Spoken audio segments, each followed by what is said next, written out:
Get it? The Bert Show. Our social media producer, Rebecca, just sent us the most incredible video.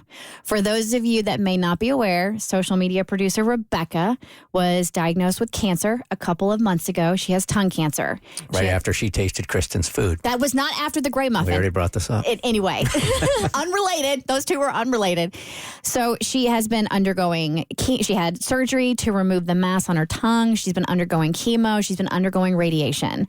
So she was done with chemo, and then she had one final step, and that was to complete radiation. And she just sent us a video of her walking down the hallway to ring the bell, signifying the end of her treatment.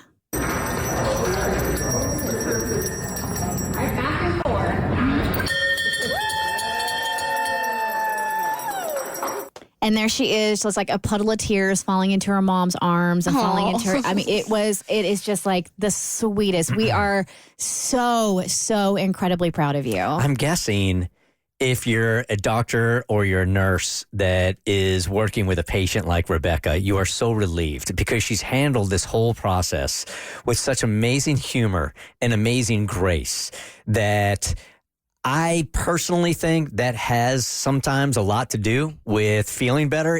A lot of it has to do with attitude. And for somebody to go through this whole thing with the humor that she has, the vulnerability, the willingness to share what she's gone through also has really been inspiring. I couldn't agree more. And I just texted her that the other day, too. Like, just her attitude through it all. I really do believe that is, like you said, a part of how you handle things is everything. And she has been truly inspirational throughout this entire process. Yeah, if you don't follow Rebecca on Twitter, I mean, we're not joking. She's absolutely hysterical. But I think it's a testament to how she's been coping through what I think would break a lot of people, has really just brought out some of the parts that we love most about her. And I know she's going to get through the rest of this process. And I mean, to be diagnosed with cancer at any age is just heartbreaking. But I mean, in her 20s to get a diagnosis like this, and just to just really proud of her. Me too. Now get your ass back in studio. we miss you. Please. Get buzzed on the hot goss from Hollywood with Abby. It's the Bert Show's entertainment buzz. Kristen and I agree on two things, and two things only. The first, we love us some wine. We do. A good old Sauvignon Blanc. Little Sauvignon Blanc. The second, Henry Cavill is fine as hell.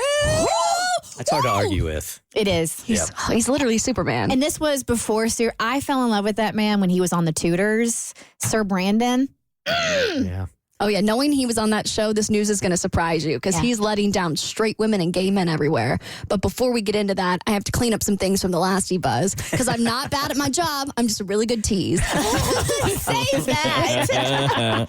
So DoorDash is doing this contest instead of doing a Super Bowl ad, and they're giving one person all of the things that are featured in other Super Bowl ads. So there's like a BMW, there's an unreleased Volkswagen, there's a Kia, there's a fromage board from Etsy. And it's way less than a Super Bowl ad. As we said earlier, this is such an innovative and genius idea from DoorDash, who can't afford having an ad on the Super Bowl, which is $7 million for 30 seconds, or maybe they can. But this is certainly a better way to get promotion without actually running a commercial. 100%. I've been adding up all the costs. I'm not done yet because they keep adding things to the list. I feel like a hamster on a treadmill.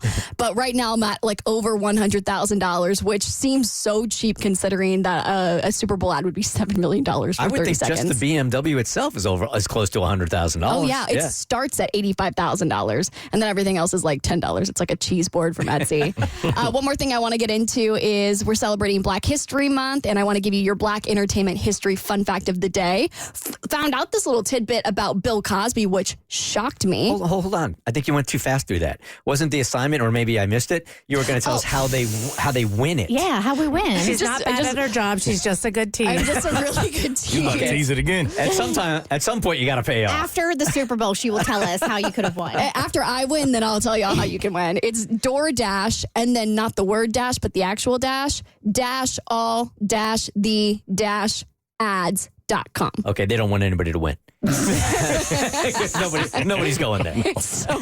So many dashes. Anyway, back to the history fun fact. I'm a Gen Zer, so I grew up on Bill Cosby, and I had no idea that he made for history as the first black actor to have a leading role in a TV series. This was for a show called I Spy. It was a 1-hour drama adventure, and it got him 3 Emmys from 1966 to 1968. Okay, now that I've teased you enough about Henry Cavill, which wish Henry Cavill would tease us some more, but he says that he wants you to imagine him having sex, but not actually watch it on TV. He says that he hates doing sex scenes in films. He said that he doesn't want to strip down in any of his upcoming projects. He says, I don't understand them. I'm not a fan. There are circumstances where a sex scene actually is beneficial to a movie rather than just the audience, but I think sometimes they're overused these days. Anybody that he's going to star with in a movie hates that he came out with it. Because they want to do that. I need that scene. I want that scene. And especially after seeing him in The Tudors, I'm like, what went down on that set that made him feel that way? I know, right? All right, for more stories, head to the Bert Show podcast on your favorite listening platform. Get it? The Bert Show.